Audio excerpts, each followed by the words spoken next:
चुए मोर जवानी जैसे चुए महुआ राजा।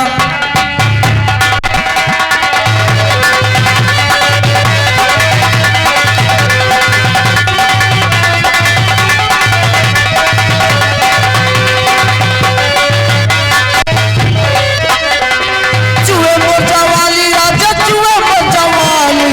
आए रे गरमिया छोड़ाई देना।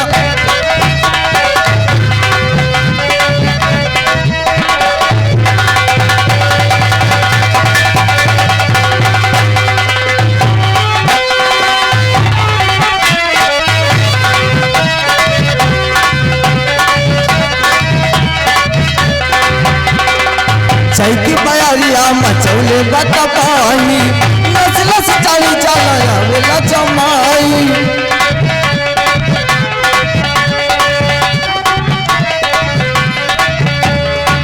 चैकी बयारिया मचौले बता पानी नचलस चाली चला वेला जमाई।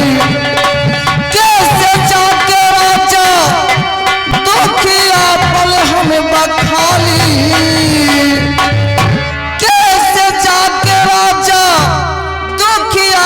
हमें बखाली जैसे चुए महुआ राजा चुए मोर जवानी जैसे चुए।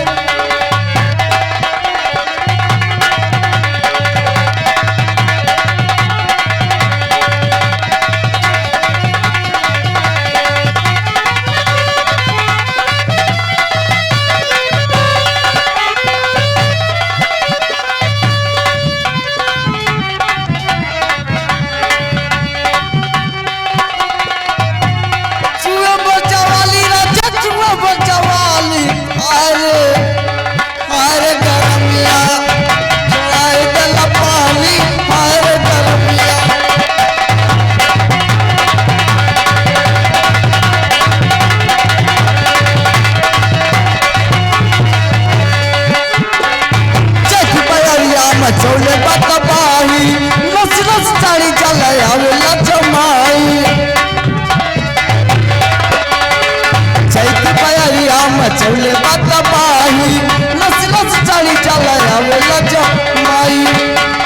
कैसे जाके राजा दुखिया पल हमें बखाली।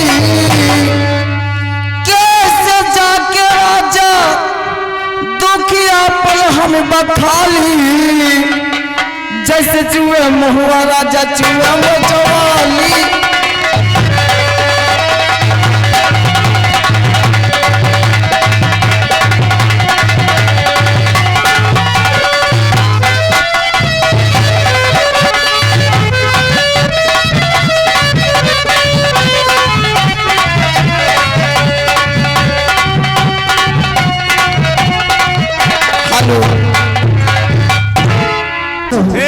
उस बीच वाले कारखाने में रहूं। बीच वाले कारखाने में? हाँ। व्यवस्था सब है? हाँ है। खिड़की दरवाजा है? अरे वो भी है। नापदान नलका? वो भी है। नापदान सूखा गीला? नहीं इस वक्त तो कुछ कुछ गीला है। कोहरा बदरी? हाँ। चलो गीला है थोड़े बड़ा है वही माल तुम्हारा उद्घाटन होई। चलो ठीक है क्या होना चाहिए? 50-50 ग्राम हमें भाई।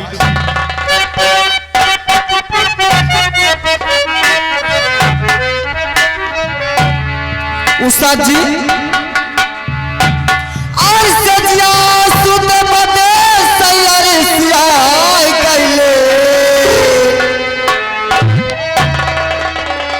सजिया सुत बदे सैर सियाय कैले हमसे कहाय कैले ना।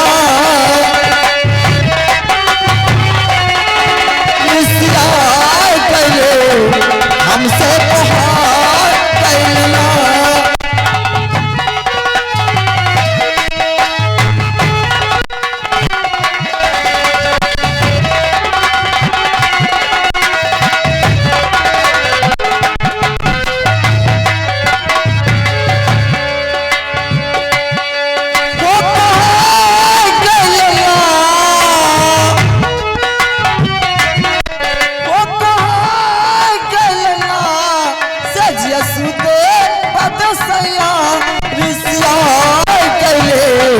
हमसे